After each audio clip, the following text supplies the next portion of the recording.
Good afternoon. I'm Brian Reagan. This is Tyler Keller. And we welcome you to our midday meditation. And today we are in Isaiah 53, verses 10 through 12. Tyler. Yet it pleased the Lord to bruise him. He has put him to grief. When you make his soul an offering for sin, he shall see his seed, he shall prolong his days, and the pleasure of the Lord shall prosper in his hand.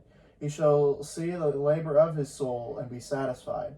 By his knowledge my righteous servant shall justify many, for he shall bear their iniquities. Therefore I will divide him a portion with the great, and he shall divide the spoil with the strong. Because he poured out his soul unto death, and he was numbered with the transgressors. And he bore the sin of many, and made intercession for the transgressors. All right. So verse 10 has an interesting phrase. It says, it pleased the Lord to bruise him. Now why? Well, when you go back to, of course, the Garden of Eden, Tyler, you remember what happened back there with Adam and Eve? Yes. They sinned. Okay. And what did God do with them with their sin? God made them leave the garden because they disobeyed his direct command after they were deceived, or Eve was deceived and Adam followed Eve from being deceived. Okay. Man deserved a punishment of death. Mm-hmm.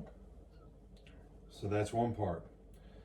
But man, made in the image of God, was now separated from God because of man's sin.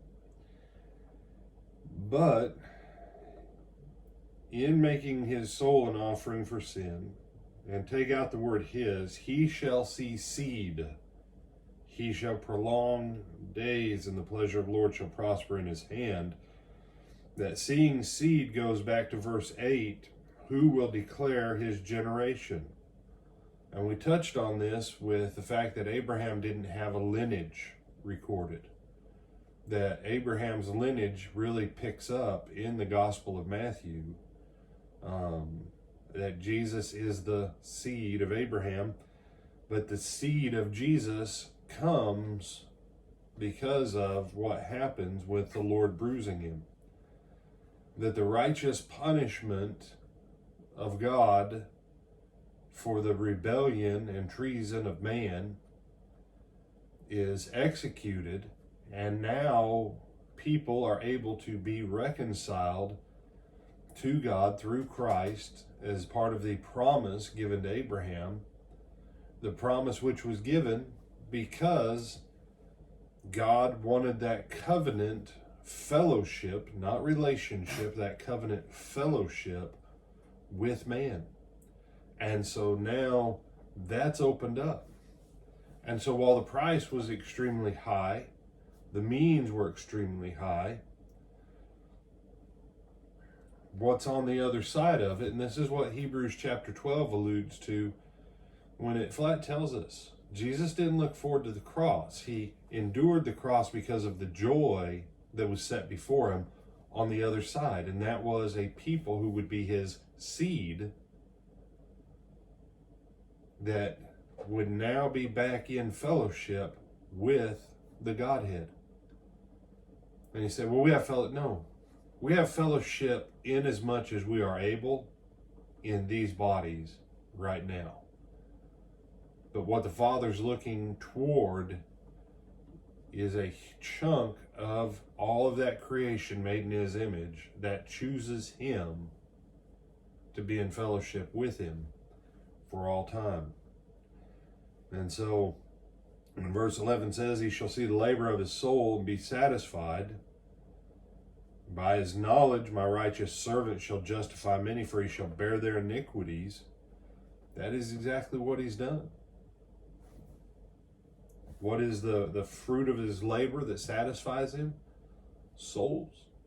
Souls. Eternal beings. Because every human being, the moment of creation, the moment of conception in the womb, every human being becomes an eternal being. The question is from that moment on, where will you be for eternity? And so with everyone that comes in, that chooses to remain, that is his fruit. That is his satisfaction. And so that's why it says it pleased the Father to bruise him.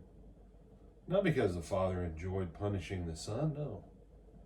The Son chose to be that point of reconciliation as God and man, to be a offering, a sign of covenant by God and by man on behalf of both in himself on the cross.